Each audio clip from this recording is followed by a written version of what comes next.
You can see a few of Hmm. the memorabilia. The gold records and the drum Yeah. kit. Yeah. Do you still have that snare that you mentioned in some interviews that you've been playing for what, 50 plus years? Oh, sure. Yeah. That is amazing. Yeah. That's my dad's snare drum. Yeah. And I just used it on the Ram On album as well. That's So I'm amazing. still using it. Yeah. So this is your go-to snare. You haven't do you switch Yeah. snares, or is this Yeah. No, I have 3 or 4 snare drums that I work with most of the time. But if the deep, rich sound is needed, that's the one I use. That's amazing. I was actually doing some research for a PhD I'm doing on progressive rock drumming, and for some odd reason, well, it may not be an odd reason, a lot of progressive rock drummers cite big band music as a big influence. You know, Gene Krupa and Buddy Rich. And I know you've studied with the teacher of Buddy Rich, if I'm not mistaken. Yeah. And I was going to ask you, when you were a kid growing up, drummers like Gene Krupa and Buddy Rich, did they tell you anything? What did they do for you? Were they influences early in your career, big band music? Well, there were. My dad was a big band drummer. He played actually the Tommy Dorsey and Jimmy Dorsey band was from about 15, 20 miles from my little town where I grew up. And my dad actually played with them. And when I was 13 years old, I used to go up to a gig that he did, and he'd just sit me alongside the drum kit when I was 3 years old, and I'd just sit there and watch, and I just loved it right off the bat. But Gene Krupa and Buddy Rich were always an influence on all the young drummers in those times. And I actually met him. I met Buddy when I was 13. My dad took me down to Allentown, Pennsylvania. He was playing with the Harry James band. And yeah, it was quite a trip to see him performing in live. And then I saw, when I was a session guy in New York, there was a club called the Metropole. It had topless dancers on the stage. And in between the topless, then they'd have a big band in there. And they'd line the band up all in a big line against around the stage. It was amazing. But I saw Gene Krupa in there with his big band and with a quintet as well. So yeah, it was nice. So you have a trio and a jazz trio. So Yeah. jazz music is a huge part of your career as a drummer. There it goes. Yeah. I listened to your album that was released in 2011. I listened to it on YouTube. You're sitting in a pool. Oh, that was the other one that we released. It's called Reckless Abandon. And it has a very interesting cover. You're halfway into a pool and you're having drinks from a cymbal. Yeah. That's an interesting cover. Yeah. That's my friend Alex Solka, a beautiful little photographer around town here. And I said, Alex, come on out. We have to shoot some kind of a cover for my new album.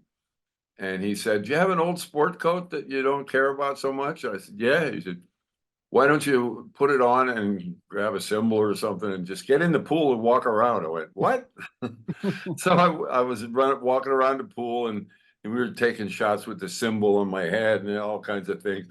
And then I got tired, and I laid the cymbal down, and I asked my wife to get me an espresso. So she came out with an espresso, and I put the espresso cup on the cymbal between the jacuzzi and the pool, and that was the cover. That's a very unique cover. That's a very unique cover. So speaking of your jazz influences, how did listening to jazz influence your playing when you started playing, rock music with Wings? Well, the biggest influence really was I was there at a very interesting time in history where pop music was switching over from the swing thing to the pop side of music. And I was in the Navy band in 1963, actually. I was in South America, in Brazil. And I first heard this samba and bossa nova music, which is the straight, which is what rock and roll is based on. and I fell in love with it, and I really dedicated a lot of time to it. Oh boy.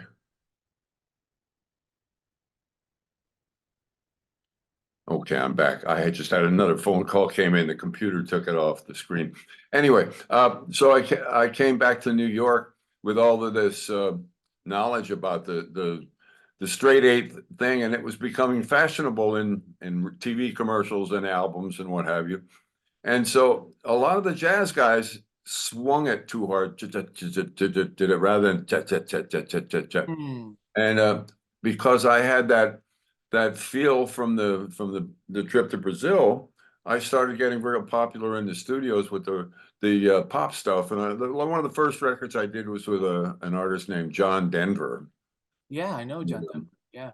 And it was really interesting. And my career kind of took off, and it was, I think a lot of it was because the jazz guys were just not giving it the exact right feel for the moment. And I got lucky, and the door was open, and it led me up to meeting McCartney, you know. Yeah, that's an interesting topic. The whole switch from swing pam pam pa pam pa pa pam to na ta ta ta Yeah, ta ta ta ta. And I was talking to yeah, Caleb Quay, who played guitar for Elton John, and he said that a lot of session drummers in the '60s who came from the '50s and the '40s, they had a yeah. lot of trouble getting work because they would swing it too hard. And then It's you true. have Yeah, guys like Ringo playing, although Ringo was kind of like swinging it a bit on the hi-hat as well, yeah. but he was Ringo had a niche. All of them. Yeah, yeah. He was very special. what you've mentioned. This is a cool story. You mentioned walking into the studio for your first time recording with Wings, with well, Yeah, actually Paul. I think it wasn't called Wings at the time, and you had bought the toms and the floor tom from one of Ringo's kits, and yeah. you That was everything but the snare drum. I had the bass drum, the two tom toms from the Shea Stadium kit. That my friend who owned the Frank Ippolito, he owned a professional percussion center in New York on 8th Avenue. He called me and he said, the Museum of Famous People is going out of business. They're having an auction. They have Ringo's Shea Stadium kit there from an exhibit. Now, I wasn't sure whether it was the real deal or just an exhibit that they had, but he said, I'm going to the auction. I want the snare drum, but would you be interested in the toms? I said, sure, and the bass drum. So he said, I got it. He called me the next day. I got it. And it was only, I said, I don't have a fortune here, but how much do you need for the bass drum and the two toms? He said, I need $300. I ran down to the store and gave him $300 cash. And then the first day of the Ram sessions, that was the Ram album. Mhm. Paul walked in. Hey, you ready to go? I said, yeah. And he said, "Is those your drums?" And then he did a double take on the Beatles drum. I had the front head and everything on it.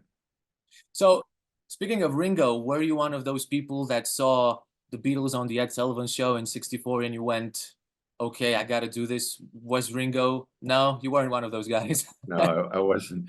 In fact, the early stuff, it just wasn't my cup of tea. I was really a jazzer, you know.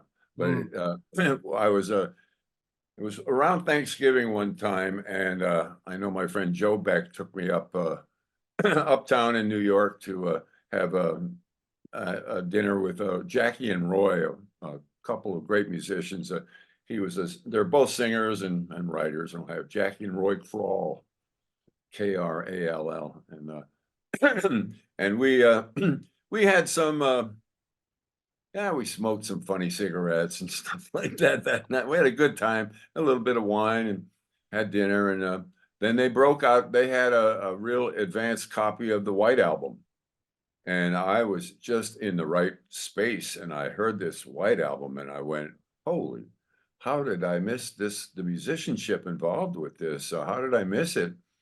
And then I became an avid Beatle fan, you know, at that point, not realizing I was going to get to work with Paul eventually, but Ram is such an interesting album, and I think it when it was released, it wasn't that well received by the critics, but it has gradually grown, and it's now considered one of the first indie pop albums, which is yeah. amazing.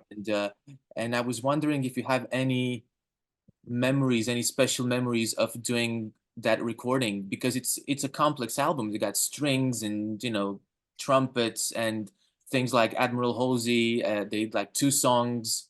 glued together. Yeah. That sounds And complicated. they were performed that way. We did not do like Admiral Halsey and Uncle Albert. We didn't do them as two tracks and glue them together, like you say. It was done in one pass, and all of that stuff was kind of done that way. What was interesting about it was we get in the morning.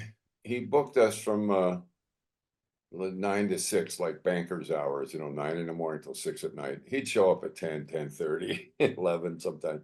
And he'd come out and he'd play guitar or piano and sing the song or play the song for us that we were going to record that day. And it was either Dave Spinoza or Hugh McCracken on guitar, me and Paul. That was it. And I never heard him play the bass. But we would do a track a day, and Paul would play the song. We'd find some parts that worked. We'd put a couple of takes down and maybe go to lunch, come back and listen to it. And it was a very easy album to do. We never did more than 4 or 5 takes on a song. And most of the time we'd come back from lunch and say, well, I think we got it. Well, I'll see you guys tomorrow. And I said, wow, this is kind of cool. But after the first song that we recorded was Just Another Day. And when I saw it going in and out of three, 4 time, I thought, wow, this is not your typical record date of the day. The music was just so good. I couldn't wait to get to work. And Spinoza was blown away too. And he played on the first Dave's recording of Another Day. And then he got Paul asked us not to take any work for 6 weeks or for quite a while. I don't remember exactly, but Spinoza started asking if he could leave a little early. He had something else he had to do. Paul didn't like that. He asked me if I could recommend another guy that I worked around town with, and Hugh McCracken was another one of the finer guitar players in the session scene there. And I said, well, you might like Huey, and he brought Huey in, and Hugh he tore it up, man. He's actually the guitar player on Uncle Albert and a lot of. He did more than half of the album, I'm pretty sure. But yeah, the whole session was. In fact, there was a one day that Paul came back from lunch and it was just he and I, and he wanted to jam. He just grabbed his Firebird and he started jamming. Ding ding ding ding ding ding ding ding ding ding ding ding ding ding. And then I think it was a Friday because the engineers were tearing down the mics and getting ready for a weekend, I guess. And so I started slamming. I got on the drums. We started playing together, and the engineers are frantically trying to set up the mics again and get sounds on the drums and the guitar. And Paul starts making up a song, and he started singing. And he said, I wrote all night till I finally hit the daybreak. And to me, that meant I wrote all night and I finally found other people that I can make music with. Now, I talked to him about that, and he said, nah, that's not what it meant, but I don't care. That's what it meant to me. And we played this 10, 15 minutes. It's just slamming. It's gorgeous. And then the engineer said, okay, Paul, we're ready to take it now. And we went, oh no, you mean you haven't been taking this? It was take 2 that later on can be heard on some of the outtakes and some of the it's available. Wrote all night. I'm not sure where it is on the recordings, but it is on some of the albums. Yeah, I can't remember the first track on Wildlife, but it was like an ad lib by Paul. And Oh, that was Mumbo. Yeah, and as far as I know, that wasn't planned. It was like the same Right. story. It was a jam You can session. hear Yeah, Paul say, "Take it, Tony." exactly. Yeah, and then Yeah. it starts off. That's A such lot of music is missed by the engineer. Not like I did a record with I was producing Billy Joel's record right around the time of Ram. I was called Spring Michael Harbour. Lang, Yeah. he asked me to produce Billy, and we were in the studio, and Billy was classically trained piano player. He was so adept at he had great chops and everything. We're trying to get him to slow down, so we bought him a a bottle of gin. I said, "Do you like to drink?" And he said, "Yeah." So we got him a bottle of gin. He knocked the cap off and he started slugging away on it. Thought it would slow him down. It didn't really help much, but in trying to slow him down, he started singing a blues and playing a blues, making it up on the spot, in which he impersonates. He does Henry Kissinger and Leon Russell and Paul McCartney and Joe Cocker and political figures, all kinds of people. And he's very good at it. His impressions are really good. And I'm looking at I'm just sitting in the control room with the engineer. I said, "You're not recording this?" He goes, "Oh, did you want that?" I went, "Oh, so much great music, it gets lost because people just don't think, you know." But it's such a different way. Such to me as a musician, it seems that to do a song in one take, or maybe two, or maybe even five, to me, it seems like it's such a low number compared to the number of takes people do these days, and recording the Yeah. instruments separately. And do you think that recording in the same room helped preserve some of Oh that yeah. Oh element? yeah. And you didn't play with a click, right?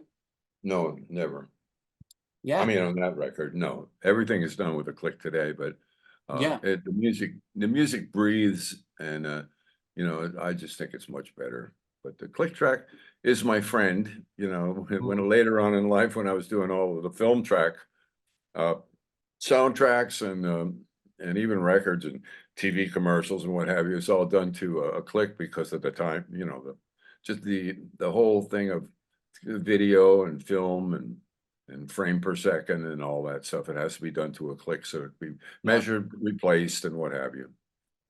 The first Wings tour was the Universities tour of the winter of 1972. And it was, to me, it seems like a very unusual decision to go back on the road and just show up unannounced and do gigs.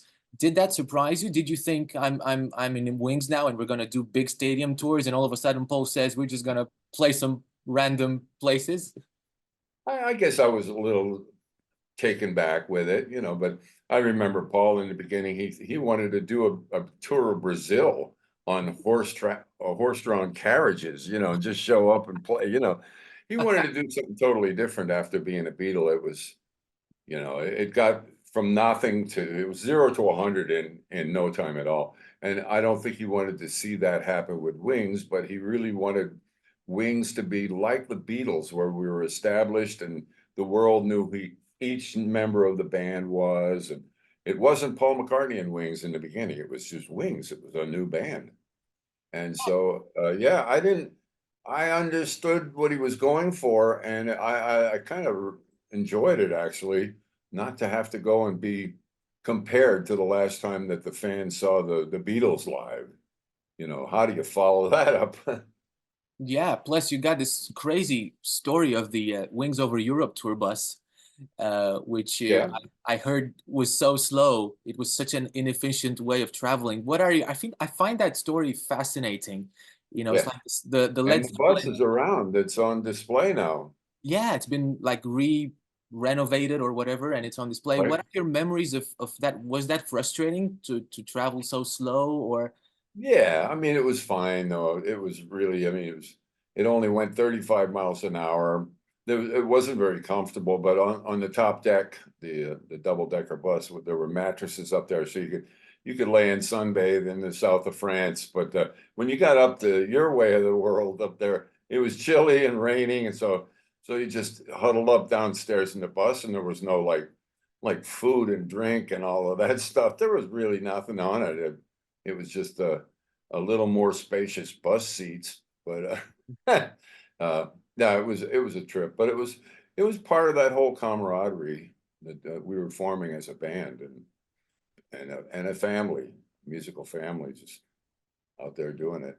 Yeah, the debate about, the debate on Wings is that some people consider it a band, and some people have always mentioned the fact that it sounds more like Paul McCartney and a bunch of sidemen. And I heard you talk about the fact that you had creative freedom when you recorded the Yeah, albums.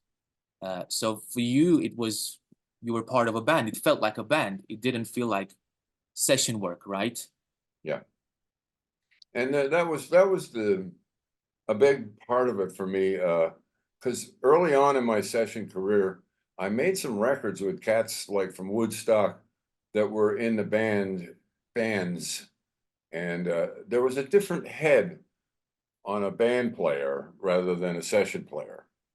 And so it was just interesting to see how that difference and how it was looked at, and I wanted to add that to my repertoire of experiences. So when I got the chance to be in a band after making Ram as a session guy, and now I'm working with people that maybe are not as competent as the people I was used to working with musically, but like Linda had she had a beautiful heart, but she didn't have any skills, any talent. And so we had to take all of that stuff into consideration and see how we could make the product come out meaningful and truthful and authentic. And so it was a different head you put on. And uh, in the studio world, you just tried to. Sometimes we used to call what we did, it's like we call it. Sometimes you'd get a song that wasn't very good, and then we would make it good. And we used to call that polishing a turd. I mean, if you didn't know the artist or anything, and they came in with a half-ass song, and we would just use our little bit of magic and turn it into something that was okay. But with the band, it was a whole different world. And when you have McCartney writing the songs and producing and playing on the thing, it's a whole different world. There's a responsibility that comes along with that too. That was very interesting. I'm glad you speak English, so I don't have to. I mean, you seem like you're getting everything I'm saying, and Yeah, I am. I am. I'm I'm loving gonna that. I'm gonna steal your third expression. Yeah, I'm gonna use it myself. Um, yeah, the Ram album and the other two Wings albums that you recorded didn't really strike a chord with the critics, and they were kind of panned at the time. What were your thoughts on this? I believe that the critics blamed Paul for breaking up the Beatles. And I believe that that's why, you had Beatle fans were either a Paul or a John fans. Hmm. And when they started going into that war of words that they did, I believe that mm, it kind of made Rolling Stone when they came out and said that this was such a waste of time album, the Ram album, and then you'd hear quotes from the other Beatles that it wasn't very good. I mean, it seemed like a lot of sour grapes. And I know Paul was hurt. I know I was definitely hurt because I thought it was my finest hour. I made a couple hundred records over my career, but when I look back at the Ram album, it's still the finest, most fun record I've ever. And you'd be surprised how many people in the business and out of the business say that Ram was their favorite record, period. It's an amazing album. It really Yeah, is. And I think because you mentioned playing at the same time and not using click tracks, I think Ram, I mean, the songs are great, the musicianship is great, the interplay, the orchestrations, but it feels like, it's such a fun album because it was. I suppose you were having a lot of fun recording it, and that can be sensed through the speakers 50 years Right. later. It's, I know that just recently after Denny Lane passed away, God bless him, Paul called me out of the blue. I'm sitting in the car in front of a grocery store waiting for my wife, and we talked for, geez, it was close to an hour. And he talked about how happy he is with this new band that he has. They're all there for the same reason, to make good music. They just show up, there's no hassle. They show up and they do their job, and it's great. And I said, yeah, Paul, I really think that that's a great thing, but they didn't have the fun that we had. And I said it was pretty cheeky if you look back at the way we formed Wings. And I could say we because it was a we band. It wasn't just Paul McCartney pulling all of the ideas out of his hat. This was he wanted us all to participate, and the fun of that and playing the university tour and the way we went about it, it was I'm sorry, but at the end of that conversation, I know that he did a lot of soul searching and thinking himself. He said, "Yeah, this is good, but it's great for what it is." But we were really in the trenches, building something that was just so special.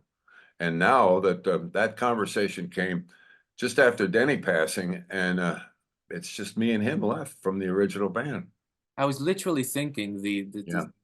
this thing today that it's you and Paul. Yep. But do you think Wings later became more of a Paul thing, like a Yeah. project? It did. I mean, it did. And the songs weren't, I don't know if it was just the angst that Paul was going through that made his writing so beautiful and early on. I mean, he's such a great writer, but it seemed to lose a lot of the spontaneity and the feeling, the vibe and everything that the early days with the band, however incomplete it was, we made some music that's still considered the best of his solo career stuff. Yeah, it really is. I have to ask you something. I ask every drummer I talk to this, and the replies are kind of surprising and definitely mixed. Do you practice? I teach. And Right. so while I'm teaching, I have to be able to perform something if I'm going to have this, if the student can't figure it out, I'm going to have to show them how it works, which I don't do it that much, but, and I don't like every day get up and practice. However, you can see my little drum room here. I got a couple of sets of drums, my old Gretches Mm-hmm. and a set that DW made for me. And I like to play every day. I'm, well, I shouldn't tell you this, but I'm in my 80s now. Mm. It And doesn't show. It doesn't show. thank you, thank you. Very kind. But I like to get up and play. I remember having a knee replacement 20 years ago. I had a couple knee replacements, and I came home from the hospital after 6 days in the hospital, and I asked my wife to go pick up some food for us. And the first thing I did was take my walker and get in here and get behind the drums and make sure everything was still working. So I play as much as I can, and right now I've got another couple of health issues that are going along. So I've come along anyway. And so Denny Lane, we just had a benefit for him at the Troubadour Club. I went down and I just played "Live and Let Die" and "My Love" just to say thank you to Denny and help pay some of his medical bills at the time. And I can get away with that or go into the studio. I just produced a record for my friend John McAndrew from Nashville. And I went into Fernando's studio, and I don't have to carry drums or anything. So I played drums on the record and produced it, and we're done with it now. We're mixing it and getting ready to see if we can get it out there to the world. It won't be going on a label because the record companies they just don't know what's going on now. So we're gonna figure out what the new trends are, how to get music up. People don't pay for music anymore, so it's really a shame. And I was going to ask you, where do you see yourself right now in this era of I guess music business and actually drumming? I meet a lot of drummers your age who come from a time of not overplaying, who are now completely kind of not lost, but in a way, they can't really find their place in a world where everybody's overplaying. So what do you well, I think of don't know, what do you think but of overplaying? it really seems to me like if you stick around, even in the fringes, you stick around this music world, and the older you get, the more they kind of realize how valuable you were the times that you were here. And I just did a record with Davy Johnstone, the guitar player from Elton John. It's called "Deeper Than My Roots." He asked me to come out and just help out, and I played on, I don't know, 4 tracks or so, 5 tracks, whatever. But at this point, um, they all get blown away if they haven't worked with me because it's just so easy. And the old guard, the guys like Jim Keltner, why is Jim Keltner an icon in the drumming world? Because he's not going to sit down and blow you away with all of his solo chops and all that. He's going to sit down and play the song like Ringo would play the song. And So us old guard, and that's what I feel like I am one of the old guard. Mm, We were there at a period of time that was never going to be replicated. That was so special that time that we were making music without the aid of click tracks and without the aid of synthesizer, without the aid of doubled all of the stuff that they're using now that you don't really have to have a craft, a skill. You don't have to have it. You can manufacture it rather than play it, you know. I remember when the drum machine came out, mm. I said, "You're not allowed to sample it if you can't play it." I And actually heard stories of actual drummers, session drummers that would come into the studio in the 80s and their job wasn't to play the drums but to program the drum machine. oh yeah, It's crazy. yeah. You wouldn't It's sad. you wouldn't have wanted to do that, right? I did a little bit of it, Okay. but I'll tell you, I was doing a oh geez, what's the beautiful Spanish composer Lalo Schifrin, Okay. incredible composer. He called me for a movie session using the Simmons drums down Yeah. at Paramount Studios. I had one of the first sets. Keltner had one, Harvey Mason. There was a handful of guys that were using this Simmons, the hard pads. Yeah.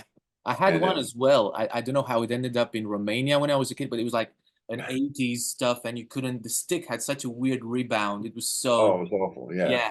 But Yeah. anyway, I got called by this great composer to go do a session. And my roadie at the time, there are two Paramount studios, one on Santa Monica, and the other one is down on Melrose, down on the Paramount lot. And it was on the Paramount lot, but my guy dropped the drums off at the wrong Paramount because the fixture, the contractor was Carl Fortina, and he had a session at both of those studios. And so it was an honest mistake. So I show up, there's a 40, 50 piece orchestra in there. And Lalo said, "Where's your drums?" I said, "Where are my drums?" And I called Jimmy up really quick. And he picked up those drums. He drove on the sidewalk to get them there while the orchestra took a 10. And I never worked for Lalo again after that. But you know, it was just a very, very interesting time. And I don't think it did any good Mhm. for music, for instrumentalists. Uh, I just don't think it helped anything. I really don't.